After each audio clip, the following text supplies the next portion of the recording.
The moment their eyes met across the kitchen island, everything changed. James stood frozen, his coffee mug suspended halfway to his lips, while Victoria's breath caught in her throat. 5 days ago, he'd been just another employee, a talented architect with a sad story and a daughter he'd do anything for. Now, as the morning sunlight streamed through her bay windows illuminating the unspoken tension between them, Victoria recognized that look. It was the same one she'd been fighting in her own reflection for days. James Parker never imagined he'd be sleeping in his boss's guest bedroom. At 36, he had his life carefully structured around 2 priorities, his 8-year-old daughter Sophia and his career at Westbrook Architectural Design.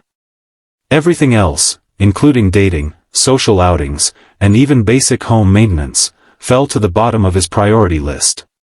Victoria Westbrook, the firm's founder and principal architect, had always admired James's work. His designs showed a sensitivity and attention to human experience that elevated them beyond mere buildings. They became spaces where life happened. But she'd maintained a professional distance, as any good CEO should. That changed the night James called in, his voice tight with barely controlled panic. "I'm so sorry, Ms. Westbrook. There's been a pipe burst in my apartment building. The whole place is flooded, and they're saying it could be weeks before."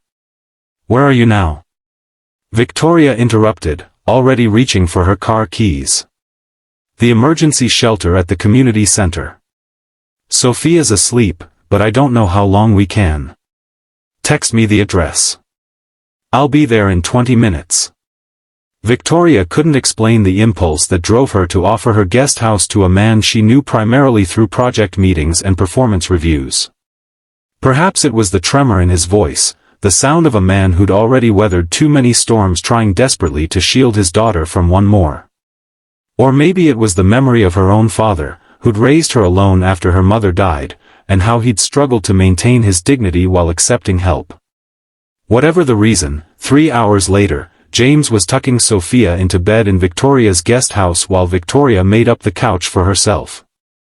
"You don't have to do that," James protested when he came back downstairs and saw her arranging pillows. "We can stay at a hotel tomorrow. I just needed tonight to figure things out." Victoria smoothed a hand over the blanket. "The guest house has 2 bedrooms. Sophia needs stability right now, not another disruption. Stay until your apartment is fixed." "I can't impose." "It's not an imposition. It's a practical solution." Victoria's tone was firm but kind. "Besides, we're in the middle of the Harrington project. This way, we can work on it after hours." James hesitated, then nodded. "Thank you. I don't know how to repay you. You can start by calling me Victoria instead of Ms. Westbrook when we're not at the office." The first few days established a cautious routine. James would wake early, get Sophia ready for school, and drive her there before heading to the office. Victoria would already be gone, having left coffee brewing and sometimes muffins or fruit on the counter. They'd work separately all day, maintaining their professional roles, then return to her property where they'd orbit each other carefully, James helping Sophia with homework in the guest house while Victoria worked in her home office, occasionally bringing dinner for all 3 of them. "Your boss is nice," Sophia observed on the 3rd night, her small fingers tracing patterns in the condensation on her water glass. "She doesn't talk to you like you're in trouble." James smiled. "Why would I be in trouble? I dunno. Grown-ups always talk to other grown-ups like they're in trouble when they have to help them. Like Mrs. Reeves when she had to drive us home that time your car broke." James winced at the memory. "Victoria, Ms. Westbrook, is different. She looks at you funny sometimes." "Funny how?" Sophia shrugged, already losing interest in the conversation. "Like she's trying to figure out a puzzle." That night, after Sophia was asleep, James found himself wandering into the main house. Victoria was in the kitchen, glasses perched on her nose, reviewing blueprints spread across the island. "Sophia says you look at me like I'm a puzzle," he said, leaning against the doorframe. Victoria glanced up, a smile playing at the corners of her mouth. Smart kid. I was just thinking the same about you. What's puzzling about me? How someone so talented can be so unaware of his value. She pushed the blueprints aside. Your revisions to the community center design are brilliant, James. The way you've created spaces for both connection and solitude, it's exactly what the project needed. James felt warmth spread through his chest at her praise. I was thinking about Sophia, actually. How sometimes she needs to be around people, and sometimes she needs to process things alone. I think all humans are like that. Is that why you've kept everyone at arm's length since Claire died? The question caught him off guard. Claire had been gone for 3 years, a car accident that had left him a widower with a 5-year-old daughter. The firm knew the basics, but he rarely spoke of it. I'm sorry, Victoria said quickly. That was too personal. No, it's a fair question. James moved further into the kitchen, drawn by the genuine concern in her eyes. And yes, partly. But it's more that I've been focused on giving Sophia stability. Dating seemed complicated. Victoria nodded. I understand complicated. After my divorce 5 years ago, I threw myself into the firm. It was easier than admitting I'd failed at something. You didn't fail. Relationships end. Some do. Some transform. She held his gaze a moment longer than necessary. Would you like some tea? I was about to make some. That night began a new pattern. After Sophia went to bed, James would join Victoria in the main house. They'd discuss work at first, then gradually their conversations would drift to more personal topics, books they loved, places they wanted to visit, the challenges of their respective journeys as single adults. Victoria learned about Claire, how she'd been a kindergarten teacher with a laugh that could fill a room, how she'd collected vintage teacups but used them daily rather than displaying them, how she'd made James promise to keep living fully if anything ever happened to her. I don't think I've kept that promise very well, James admitted one night, staring into his tea. Existing isn't the same as living. Victoria reached across the table and covered his hand with hers. You've been an amazing father. That's living. James looked at their hands, then at her face, the compassionate eyes, the slight worry line between her brows, the mouth that had begun to smile more often in his presence. What about you? He asked. Are you living or existing? Until recently? Existing, definitely. Her fingers tightened slightly on his. But lately, I've been remembering what living feels like. On the 5th day, everything shifted. James had taken the morning off to meet with the apartment complex manager.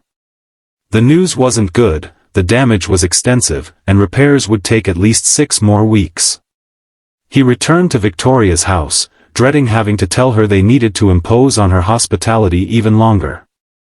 He found her in the kitchen, making pancakes with Sophia, both of them wearing aprons and laughing as they added chocolate chips to the batter. Daddy! Sophia exclaimed.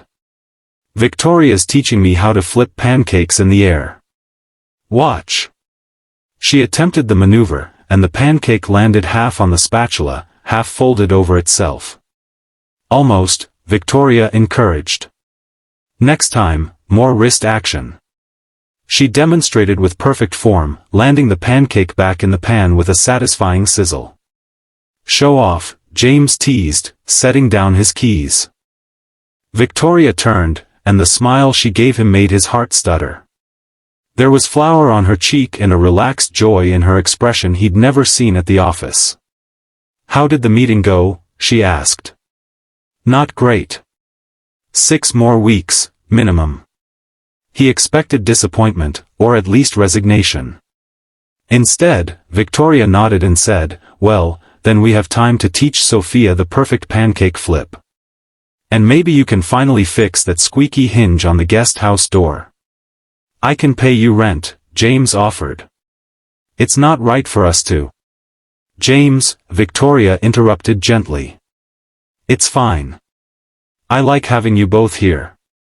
Her eyes held his, and something in them made his protests die in his throat.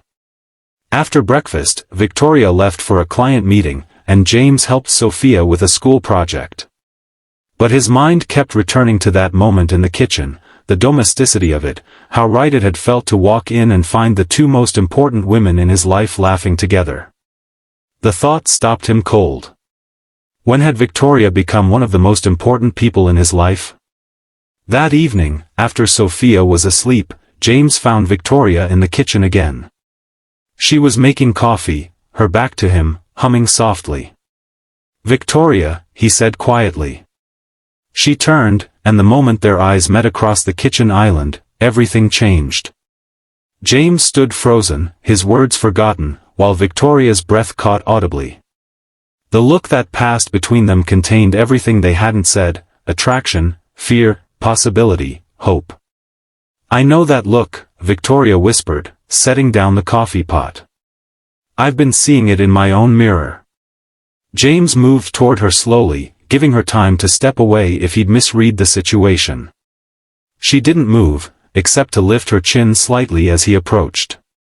"I should probably tell you," he said, his voice low, "that I haven't done this in a very long time." Victoria's smile was gentle. "Done what? Wanted someone this much?"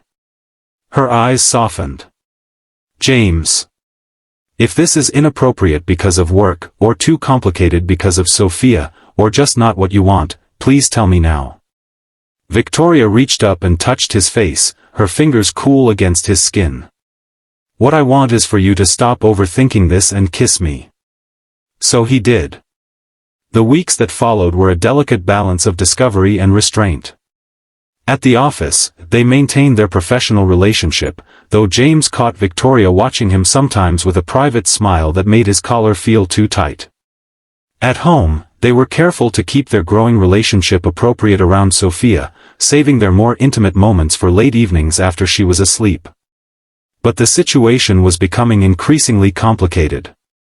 Office rumors had started, inevitable when the CEO and one of her senior architects were arriving in separate cars but from the same direction every morning. "People are talking," James said one night as they sat on her patio, watching the stars. Victoria sipped her wine. "Let them. It could affect your authority at the firm." "James, I built that firm from nothing. If anyone has a problem with my personal life, they're welcome to find another job." She set down her glass. "Unless you're worried about your position?" He shook his head. "I'm worried about protecting what we're building here. It feels important." Victoria moved closer, resting her head on his shoulder. "It is important. But we can't control what other people think. We can only be honest about what we want." "And what do you want, Victoria?" She was quiet for a long moment. "I want to stop pretending this is temporary. I want to wake up with you in my bed instead of across the hallway. I want to be a part of Sophia's life, not just the nice lady who lets her stay in the guest house." James turned to look at her, his heart pounding. "Are you saying?" "I'm saying I'm falling in love with you, James Parker. And I think your daughter is pretty amazing too." James felt something unlock in his chest, a door he'd kept firmly shut for 3 years swinging open. "I'm already in love with you," he admitted. "And Sophia adores you. But I need to be sure this isn't just gratitude or—" Victoria silenced him with a kiss.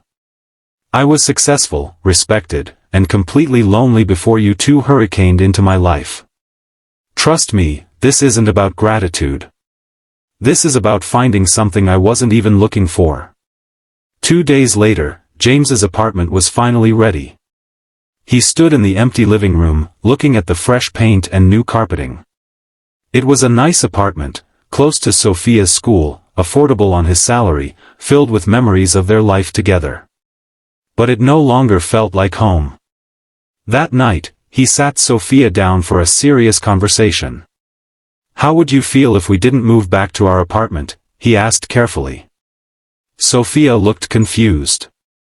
"Where would we live?" "Well, Victoria has asked if we might want to stay." Not in the guest house, but in the main house. With her.